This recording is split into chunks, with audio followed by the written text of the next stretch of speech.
വയനാട് സുൽത്താൻ ബത്തേരി സ്വദേശി ഹേമചന്ദ്രൻ കൊലക്കേസിൽ മുഖ്യപ്രതി നൌഷാദ് പോലീസ് പിടിയിലായി. പ്രാഥമിക ചോദ്യം ചെയ്യലിന് ശേഷം കോടതിയിൽ ഹാജരാക്കിയ നൌഷാദിനെ റിമാൻഡ് ചെയ്തു.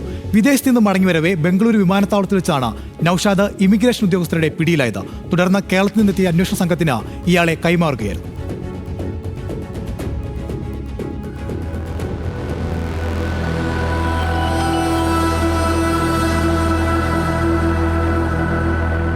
അന്വേഷണ സംഘത്തിന്റെ കണ്ണു വെട്ടിക്കുന്നതിനായി UAE-യിൽ നിന്ന് മടങ്ങിയെത്തിയ നൌഷാദ് നെടുമ്പാശ്ശേരിയിൽ വിമാനമിറങ്ങുന്നതിന് പകരം ബംഗളൂരുവിലേക്കാണ് പോയത്.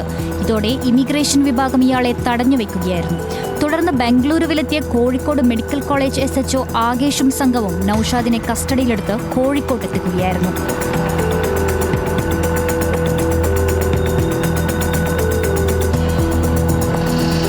കോഴിക്കോട് മെഡിക്കൽ കോളേജ് പോലീസ് സ്റ്റേഷനിലെത്തിച്ച നൌഷാദിന്റെ അറസ്റ്റ് രേഖപ്പെടുത്തി.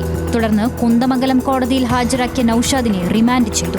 ഹേമചന്ദ്രനെ കൊലപ്പെടുത്തിയിട്ടില്ലെന്ന മുൻ നിലപാടിൽ തന്നെ ഉറച്ചു നിൽക്കുകയാണ് നൌഷാദ്. ബത്തേരിയിലെ വീട്ടിൽ വെച്ച് ഹേമചന്ദ്രൻ ആത്മഹത്യ ചെയ്തുവെന്നാണ് നൌഷാദ് ആവർത്തിക്കുന്നത്. നേരത്തെ സമൂഹമാധ്യമത്തിലൂടെ പങ്കുവച്ച വീഡിയോയിലും ഇതേ കാര്യം തന്നെയാണ് നൌഷാദ് പറഞ്ഞത്.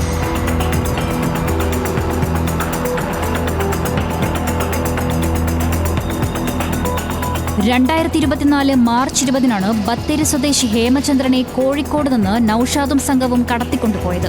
തുടർന്ന് ബത്തേരിയിലെ വീട്ടിലെത്തിച്ച് മർദ്ദിക്കുകയും കൊലപ്പെടുത്തുകയും ചെയ്തുവെന്നാണ് പോലീസ് കണ്ടെത്തൽ. സാമ്പത്തിക തർക്കമായിരുന്നു കൊലപാതകത്തിലേക്ക് നയിച്ചതെന്നും അന്വേഷണത്തിൽ കണ്ടെത്തിയിട്ടുണ്ട്. പ്രതികൾ മറവു ചെയ്ത ഹേമചന്ദ്രന്റെ മൃതദേഹം ചേരമ്പാടിയിലെ വനത്തിൽ നിന്ന് പോലീസ് കണ്ടെത്തിയിരുന്നു. ഹേമചന്ദ്രൻ ഉപയോഗിച്ചിരുന്ന മൊബൈൽ ഫോണുകളും നേരത്തെ കസ്റ്റഡിയിലെടുത്തവരുമായുള്ള തെളിവെടുപ്പിൽ പോലീസിന് ലഭിച്ചിരുന്നു. ന്യൂസ് മലയാളം, കോഴിക്കോട്.